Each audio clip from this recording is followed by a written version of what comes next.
నమస్తే welcome to hyper TV news. Tirupati జిల్లా గూడూరు పట్టణం బనిగి సాహిపేట ప్రాంతంలో నివాసం ఉంటున్న ఒక కుటుంబంలో జరిగిన కుటుంబ కలహాల నేపథ్యంలో ఒక వ్యక్తి మృతి చెందగా ఇద్దరు వ్యక్తులు గాయాల పాలై ఆసుపత్రులలో చికిత్స పొందుతున్నారు. గూడూరు పట్టణ సిఐ పాపారావు సిబ్బందితో కలిసి సంఘటన స్థలం వద్ద దర్యాప్తు చేస్తున్నారు. గూడూరు పట్టణం బనిగి సాహిపేట ప్రాంతంలో నివసిస్తున్న ఒకే కుటుంబంలోని భార్యాభర్తల మధ్య కుటుంబ కలహాలు నెలకొన్నాయి. ఈ క్రమంలో భార్యకు సంబంధించిన వారి అన్నదమ్ములు భర్తకు సంబంధించిన తల్లి మరియు ఆమె అన్నదమ్ములు పరస్పరం ఒకరిపై ఒకరు దాడి చేసుకున్నారు. ఈ క్రమంలో భార్యకు చెందిన సోదరుడు మృతి చెందగా మరొక ఇద్దరు గాయపడి ఆసుపత్రిలో చికిత్స పొందుతున్నారు. మృతుడు నెల్లూరు హాస్పిటల్లో చికిత్స పొందుతూ మృతి చెందాడని స్థానికుల నుంచి సమాచారం. గూడూరు టౌన్ సిఐ పాపారావు తన సిబ్బందితో కలిసి సంఘటన స్థలం వద్ద విచారణ చేపట్టి దర్యాప్తు చేస్తున్నారు. ఈ క్రమంలో ఆ నివాసం వద్ద రక్తంతో పాటు పలు సాక్ష్యాలను ఆయన సేకరిస్తున్నారు. పూర్తి వివరాలు పోలీసుల నుంచి తెలియాల్సి ఉంది.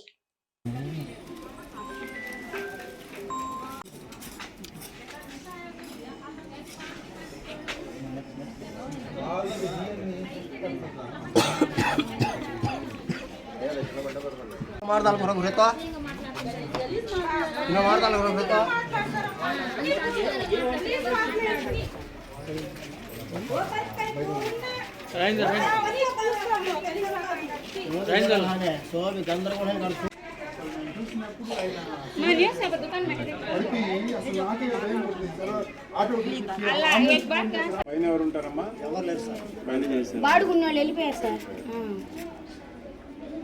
కరెంటు బిల్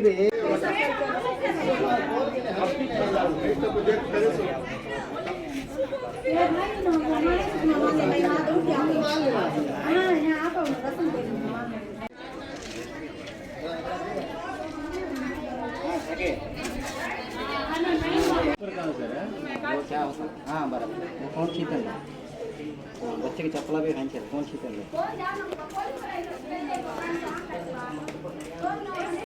తిరుపతి జిల్లా గూడూరు పట్టణంలోని ఓం శ్రీ సాయిరాం చారిటీస్ వృద్ధాశ్రమంలో ప్రగతి సేవ సంస్థ ఆధ్వర్యంలో శ్రీ వెంకయ్య స్వామి పీఠం గాలిపాలెం మెడనూరు సురేష్ రెడ్డి ఆయన సతీమణి శాంతిల సహకారంతో అన్నదాన కార్యక్రమం నిర్వహించారు. ప్రతి నెల 2వ శనివారం వృద్ధాశ్రమంలో అన్నదాన కార్యక్రమాన్ని నిర్వహించడం ఆనవాయితీగా వస్తుందని ఈ కార్యక్రమంలో ప్రగతి సేవ సంస్థ నిర్వాహకులు తదితరులు పాల్గొన్నారు.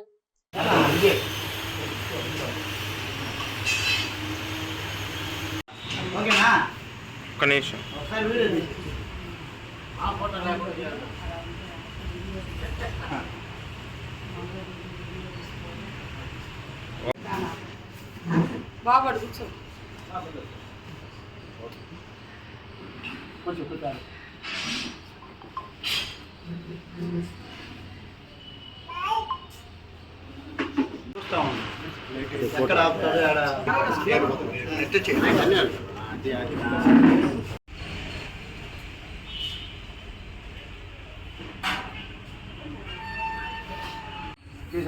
అందరూ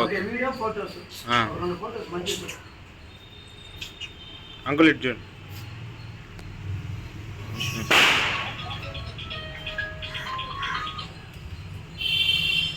ఓకే అమ్మా బాగున్నావా?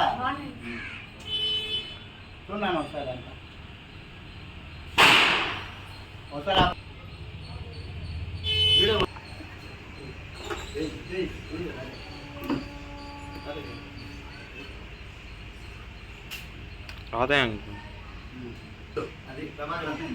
నమస్కారం.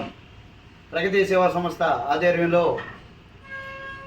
మా కుటుంబ సభ్యుడైన మెడనూరు సురేష్ రెడ్డి వాళ్ళ దంపతుల సంపూర్ణ సహకారంతో ప్రతి నెల క్రమం తప్పకుండా 2వ శనివారం ఈ ఒక సాయిరాం చారిటీస్ వృద్ధాశ్రమంలో 36 మందికి మంచి రుచికరమైన భోజనాల్ని అందిస్తున్న మా కుటుంబ సభ్యుడు మా సురేష్ రెడ్డి దంపతులు ప్రత్యేక తెలియజేస్తూ, ఎందుకంటే మనం ఎప్పుడు చెబుతూనే ఉంటాం, ఎప్పుడో సంవత్సరానికి ఒక రోజు కాకుండా ప్రతి నెల 2వ శనివారం ఈ ఒక ప్రాజెక్టు పెట్టుకోవటం అది ఆషామాష విషయం కాదు. అదేవిధంగా మంచి మనసు ఉండాలి, డబ్బు కాదు కావాల్సింది, మనుషులకి మంచి మనసు ఉండాలి. ఆ మనసు మా సురేష్ రెడ్డికి ఉందని మా ప్రగతి కుటుంబం అంతా కూడా మనస్ఫూర్తిగా నమ్ముతున్నాం.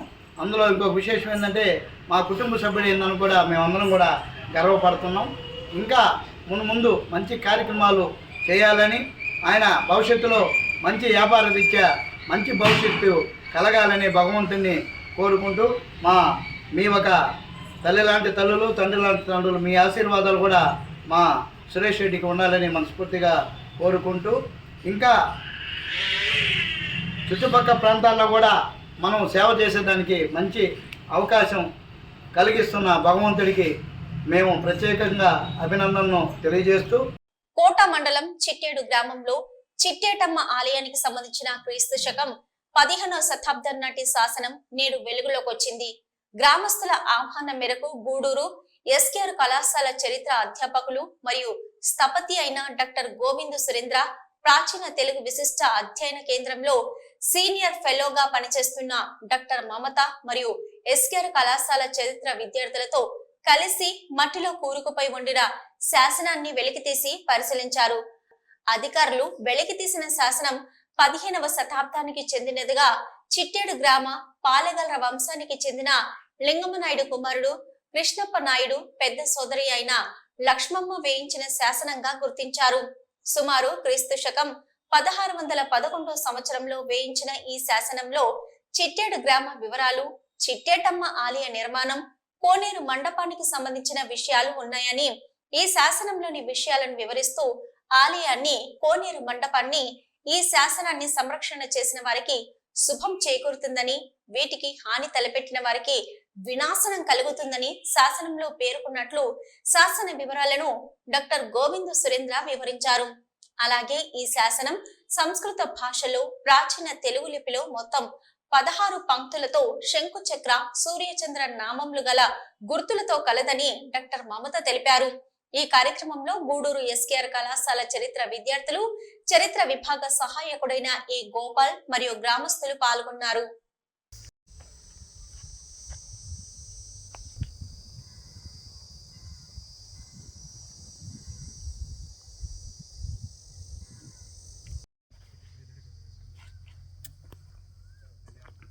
కొంతమంది వెనక్కి వచ్చేసి చెట్ట కనబడుతారా? మీరు కానీ చూసినారంటే సంవత్సరానికి ఒక రెండు ట్రిప్పులు ఇట్లా వేసుకుంటే చాలు, హైలైట్ అయిపోతారు. తర్వాత మీరు పీజీలు పోయినప్పుడు కానీ హైయర్ ఫోటో కొంచెం సైడ్కి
గడ్డగా ఉండి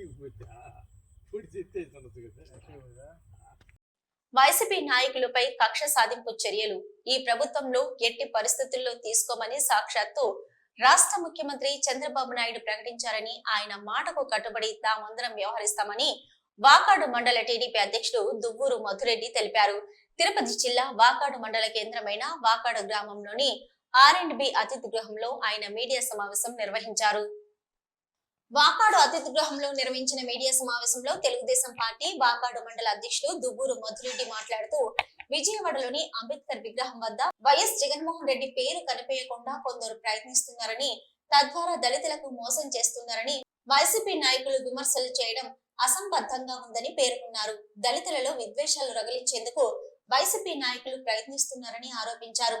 వైసీపీ పాలనలో తామందరం అనేక అక్రమ కేసులకు గురై తీవ్ర ఇబ్బందులు పడ్డామని, ప్రస్తుత ప్రభుత్వంలో ఎవరిపై కూడా అక్రమ కేసులు బనాయించకుండా చట్ట ప్రకారం చర్యలు తీసుకోవాలని ముఖ్యమంత్రి చంద్రబాబు నాయుడు తెలిపారని మధురెడ్డి గుర్తు చేశారు. అని మీరు చేశారు. దీనివల్ల మా పార్టీని విమర్శించే ముఖ్య ఉద్దేశం ఏంటంటే, నిన్న అంబేద్కర్కి పాల్పోస్తూ, అంటే అంబేద్కర్ ఈరోజే గుర్తొచ్చారు. విజయవాడలో అంబేద్కర్ విగ్రహం ఆవిష్కరణ చేయడం మంచిదే, దాన్ని ఎవరు తప్పడు. కానీ శిలాఫలకం మీద జగన్మోహన్ రెడ్డి గారు బొమ్మేసుకునో ఇంకోటి చేశాడు. ఈయన అంబేద్కర్ గురించి మాట్లాడే అర్హత ఎవరికీ లేదు, వైకాపా నాయకులకి, కనీసం ఎక్స్సీఎం కూడా లేదన్నమాట అర్హత. ఎందుకంటే ఆయన గత 5 ఏళ్ల పాలనలో రాజారెడ్డి రాజ్యం నడిపించాడు. ఆ రోజు అంబేద్కర్ గుర్తురాలేదా మీరు? ఎస్సీలు అంటే దళితులు కానీ, ఎస్టీలు కానీ, మైనారిటీలు కానీ ఎంతమంది ప్రాణాలు మీరు తీశారో మీరు ఒక్కసారి గుర్తు చేసుకున్నారు. ఎన్ని చేసే అరాచకాలు. ఈరోజు మేము ఆ రోజు చెప్పాము అంబేద్కర్ రాజ్యం నడవాలా అని, కానీ మీరు నడపలా. ఈరోజు అంబేద్కర్ రాజ్యమే నడుస్తుంది. ఒక ఆంధ్రలోనే కాదు, ప్రపంచ దేశంలో అంతా కూడా అంబేద్కర్ రాజ్యం నడుస్తుంది. కానీ గత 5 ఏళ్లలో అంబేద్కర్ రాజ్యం నడవలేడు, రాజారెడ్డి రాజ్యమే నడిచింది. మన వాకాడు మండలంలో పరిస్థితి ఎత్తుకుంటే ఆ సంస్కృతి గతంలో లేదు. అది మీరు చెప్పారు. తెలుగుదేశం ఉన్నా, కాంగ్రెస్ ఉన్నా ఒకరి మీద ఒకరు కేసులు పెట్టుకునేదో లేదా ఇంకోటో లేదు. గత 5 ఏళ్లలో 19 నుంచి మన 24 మార్చి దాకా మీరు ఆ సంస్కృతిని నేర్పించారు.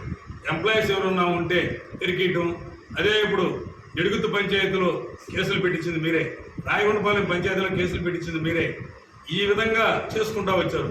మొన్న ఎలక్షన్ అప్పుడు కూడా మీరేదో గెలిచిపోతామని మీ ఊరి నుంచి ఇంకో ఊరికి జనాలు తీసుకుపోయి అశ్రయాన్ని చేయని కొట్టించింది మీరే. అదే కల్లూరులో వావులు బిరికించింది మీరే. అంటే నెక్స్ట్ కూడా 120 సీట్లతో మనం వస్తామన్న అహంకారంతో ఉండారు.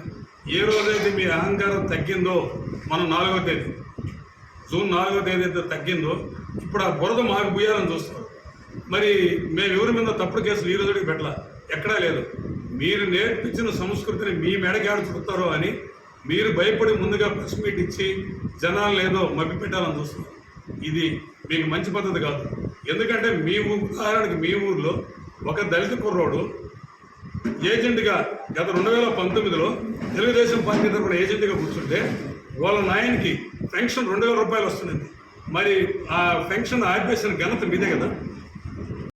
వాకాడు మండల జనసేన పార్టీ అధ్యక్షునిపై వైసీపీ నాయకులు దాడి చేసి గాయపరచడం అమానుషమని, దీనిని తమ పార్టీ తరపున తీవ్రంగా ఖండిస్తున్నామని జనసేన పార్టీ ఉమ్మడి నెల్లూరు జిల్లా ఉపాధ్యక్షుడు మరియు జనసేన పార్టీ రాష్ట్ర లీగల్ సెల్ కార్యదర్శి తీగల చంద్రశేఖర్ అన్నారు. వైసీపీ నాయకుల దాడిలో గాయపడి కోటా పట్టణంలోని ప్రభుత్వ ఆసుపత్రిలో చికిత్స పొందుతున్న జనసేన పార్టీ వాకాడు మండల అధ్యక్షుడు రౌతు శివకుమార్ ని జనసేన పార్టీ ఉమ్మడి నెల్లూరు జిల్లా ఉపాధ్యక్షులు లీగల్ సెల్ రాష్ట్ర కార్యదర్శి తీగల చంద్రశేఖర్ మరియు జనసేన గూడూరు నియోజకవర్గ నాయకులు పరామర్శించారు.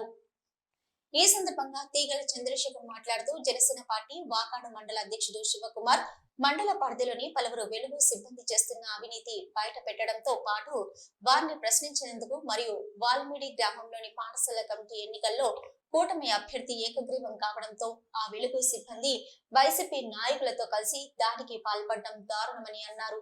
ఇలాంటి సంఘటనలు పునరావృతం కాకుండా మా పార్టీ నాయకుడు శివకుమార్ పై దాడి చేసిన వారికి చట్ట ప్రకారం కఠిన చర్యలు తీసుకోవాలని పోలీసు అధికారులను కోరుతున్నామన్నారు. ఆసుపత్రిలో చికిత్స పొందుతున్న శివకుమార్ ను పిఓసి కె మోహన్, కోట మండల అధ్యక్షులు బాలసుబ్రహ్మణ్యం, చిట్టమూరు నాయకులు క్రాంతి, జగదీష్, సుధీర్, గూడూరు పట్టణ ప్రధాన కార్యదర్శి నాగార్జున, కార్యదర్శి సాయి, లీగల్ సెల్ సుమన్లు పరామర్శించి వారి కుటుంబ సభ్యులకు ధైర్యం చెప్పారు.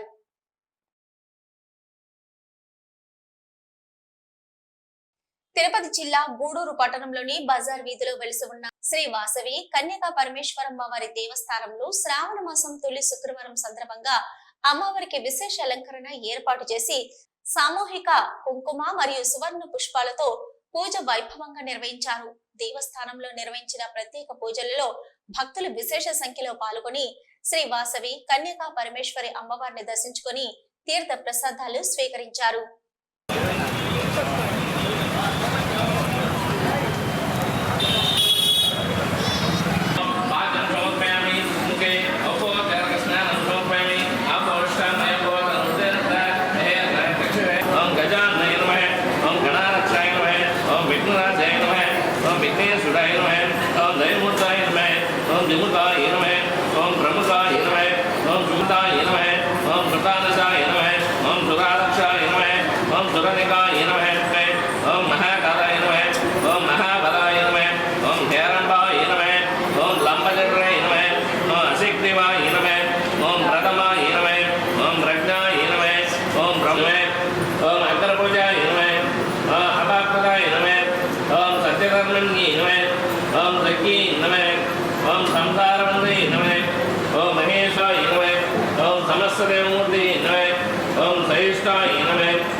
वैष्णवी नमः ओम विष्णुप्रियाय नमः ओम महागणाधिपते नमः नानाविध हरवरवस्त्र अक्षदानं समर्पयामि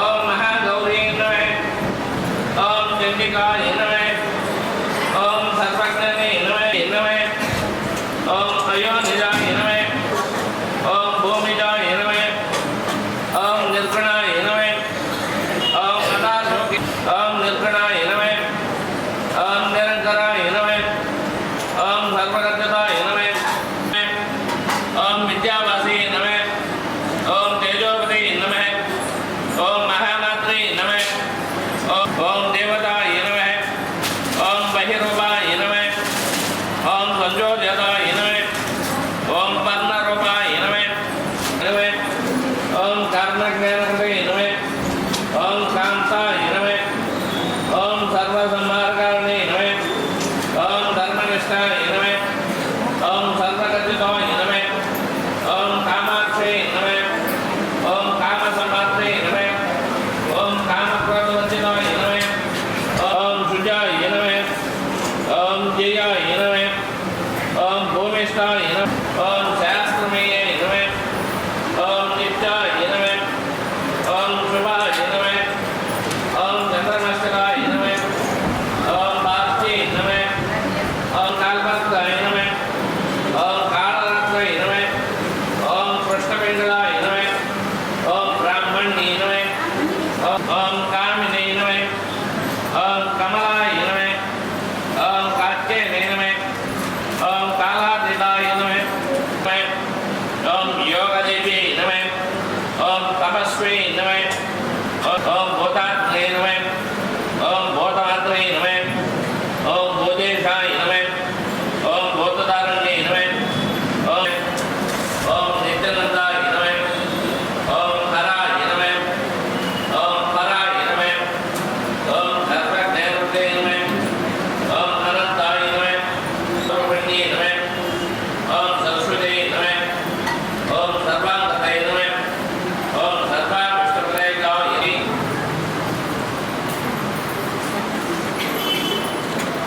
मनस्पति सुखांताभ्यामि తిరుపతి జిల్లా శ్రీకాళహస్తి పట్టణంలో శ్రీ జ్ఞాన ప్రసూనాంబదేవి సమేత శ్రీకాళహస్తీశ్వర స్వామి దేవస్థానంలో శుక్రవారం రాత్రి అమ్మవారికి విశేష అలంకరణ మరియు ప్రత్యేక పూజలు నిర్వహించారు.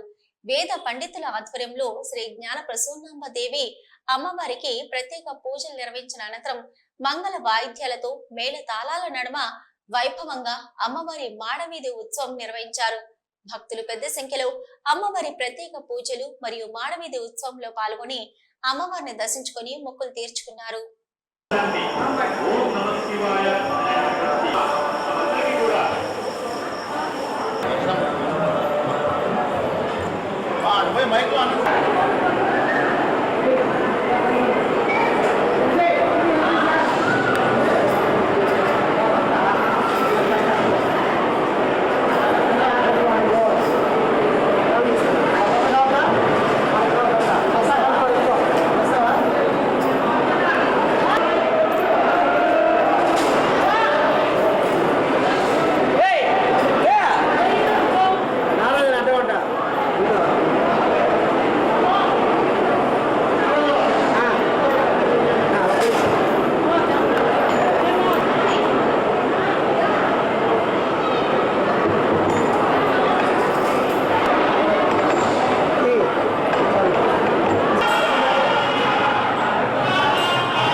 ఇవి ఇప్పటివరకున్న హైపర్ టీవీ న్యూస్. నమస్తే.